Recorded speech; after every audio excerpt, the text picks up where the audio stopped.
What up, YouTube? So listen, I try to look at things in like the biggest picture I could fit for my brain to understand. That's what I like to do. So first and foremost, just Pearly Things did owe an apology. Some people think that she shouldn't apologize. Some people think that she should. And upon Sarah dropping his video, and he was trying to get her to read up on some things, uh, which means that she had somebody in her life that saw her flaw in this area and was like, "Hey, listen, you need to read up on this." So for that reason, she owes the apology, right? Because she either chose not to or didn't make the time. Um, Now her channel did go boom, so there's a lot to try to keep up with. If you are a business owner, you know that uh, when you hit um, certain areas of growth that grow faster than what you expect, you're going to drop the ball on a lot. Now, but I'm glad she did the apology. Now, on Sarah's behalf, because I did used to have a music studio, I did used to manage uh, different things in there. I'm a sound guy and I make beats. So when people used to use my studio or use my studio to make money, 30% is not a bad deal. Uh, and if you needed me there, well, then you were going to pay more on the back end too. See, because what I used to do is studio time for people is $45 an hour. It is what it is. Now, if you just needed the space and didn't need me there or my things there, well, guess what? You will pay $15 an hour because at the end of the day, I'm making money without being there and I'm not doing anything, right? But if you did need me there, now that $15 is like 33%, whatever, you know what I'm saying? 45, y'all could do the math. But if y'all did need me there, well, then guess what? Not only are you going to pay me for the 45 per hour, you're also going to pay me to mix the music and to master. So you're going to pay me for that time as well if you need that service. So that wasn't a bad deal. Maybe he felt insulted because of the work he put in prior, but that wasn't a bad deal. Now, as far as Anton goes, um, as far as defending Pearl, I don't see nothing wrong with that either. If this is his friend and they have conversations and they talk behind the scenes and he wants to stand by his friend, man, listen, then he gonna stand by his friend because we all watch everybody else stand by their friends, especially in the hood. And the reason why I don't have a problem with Anton standing by his friend is because we see people stand by their friends no matter what anyway.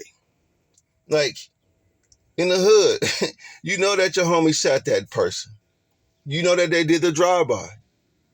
You know that uh they sold drugs. You know that they robbed people. And when they get locked up, what do we see? We see all their friends and all their family and all their fellow gang members and our people living that lifestyle talking about free my homie. And if it was just like a one-off person saying free my homie, I can see, well, whatever, that one person don't matter. But it's a whole community of people saying free my homie.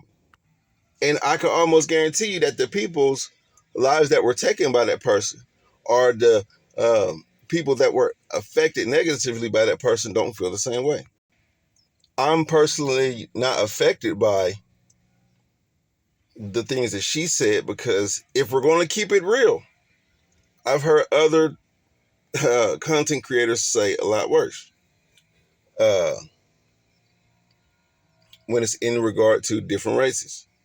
I've seen everybody has something to say about everybody if we're going to keep it real.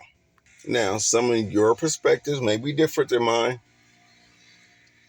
I really don't care because it's like when you get to chill with the other side of the community, you get a different perspective. Not saying that their perspective is right or wrong, but what I am going to say is this: the black people that didn't value the black people that they were around sold those black people that they didn't value enough to the white people that also didn't care nothing about them. And those white people brought those black people over to this country. And some white people did not like it. White people that did not like it also risked themselves, i.e., the Underground Railroad, to help free slaves from the white people that they disagreed with. If white people were harboring slaves and they got caught, they got punished. Which is why I always say trash people are trash people. And yes, this country was not founded on uh, kindness. And the flaw within this country is that the white people that cared about black people that didn't agree necessarily with the white people that didn't care about black people, those white people weren't in power. They couldn't change the policies during the time. They only did what they could. And if you guys watch Woman King at all, which there's a lot of people that did, well, there you go. And when you grow up in certain communities that are broken, what you tend to find that good people seek out other good people. Where I'm at right now and how I grew up seeing gang violence. I grew up seeing people getting shot. I grew up. My first drug raid that I saw was I 6 or 7, possibly 8, right? And and we stayed in a little complex to where it was Crips in the fronts and it was Bloods in the back, and uh, and that was at a young age. And then we moved from that neighborhood to another neighborhood, and you had gang members in that neighborhood. But what started to happen as we got older, good people just started hanging around good people, and we left it at that. So I got some of my white homies talking to black chicks. My wife is white. I see just people just saying like, listen, whatever it is you're doing, I like it. I want you to be a part of my life, and we're going to build off of that.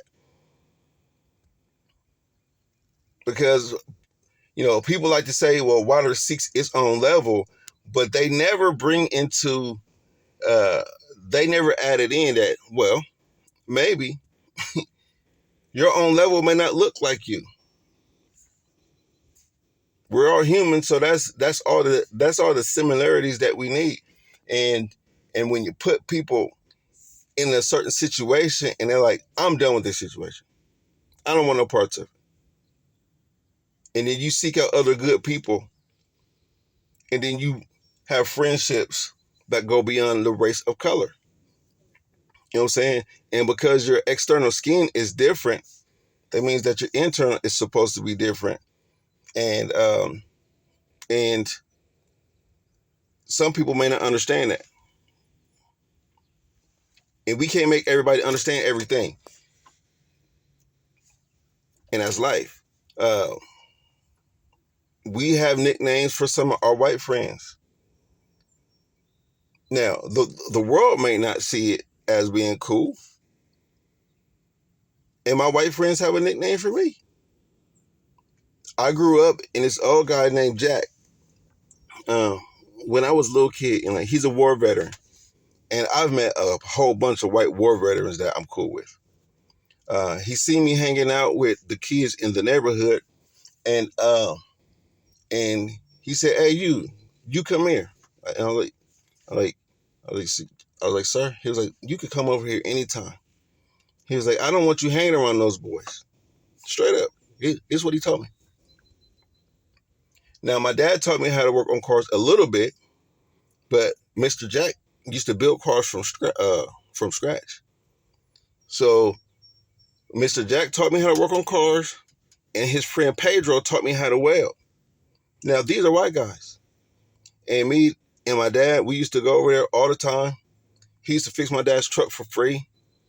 All of that type of stuff. Like, if anything happened to my dad's truck, he'd be like, man, you better not go spend no money, man. Bring that thing over here. Like, and there are certain people that won't let, that will never go too far on one side or the other side, because there's some people that just realize, okay, trash people are trash people. You can't get away from that. Some of those trash people happen to be white, and some of those trash people happen to be black. So for the white people that hate black people, there's a lot of evidence for them to do that, because they're only focused on the trash people. For the black people that want to hate white people, there's enough evidence for them to do that, because they're focused on the trash people of that community. And this goes for every race, Middle Eastern, Mexican, Hispanic, Jamaican, whatever. There's a lot of evidence for that. And will it ever stop? Probably not. Because people tend to hold on to hate. People tend to, say things like, for every Nick Fuentes, there's a Dr. Umar. That's just how I feel. I can see why they, see it that way. And they can see it that way. Every group thinks that their group is the best group. Every religion thinks that their religion is the best religion. Every culture thinks that their culture is the best culture. I guess that's just something that we inherently do as humans. But there's some people that be like, man, all y'all's culture trash. All y'all's cultures have extremists in it. Whether it's Islam, whether it's Christian. And I'm Christian based in my morality. So I know, and I could call out in my own religion, that there's some extremism going on. Some people go too far to the left side. Some people go too far to the right side. And that's why I made a short, is like, pick what side of hate that you want to be on. Because there are some people, it's like, I can't be cool with you if you aren't 100% over here. Period. You guys see everything 100% my way, or I can't rock with you. And I know that my YouTube channel probably won't even grow, because I'm never going to be that person that's all the way to one side or the other, because some of y'all just sound stupid being so extreme. I'm going to be honest. And it is what it is. So my channel may never grow, because I like to look at the whole picture. I like to see where people are coming from. I like to see what's being done. I like to see what's being affected. Like, I can vote for a president that everybody hates. I mean, if we do have any more president that everybody hates. Because you may hate what he is as a person, but whatever policies that he's working on may help me grow as a person and provide for my family. Yeah, and then you may love a president that you can't flourish up under. And the bad thing about it is, every 4 years, it's subject to change. So you kind of got to get in where you can fit in them 4 years, because you never know what's going to happen past that next 4 years. You just don't. So if you disagree with me, put it in the comments. Hit me up, camuppodcast@gmail.com. We can go live about it. Or if you do agree with me, once again, put it in the comments. camuppodcast@gmail.com. Hit me up. And I'll look forward to disagreeing or agreeing with anybody. Okay? Till next time.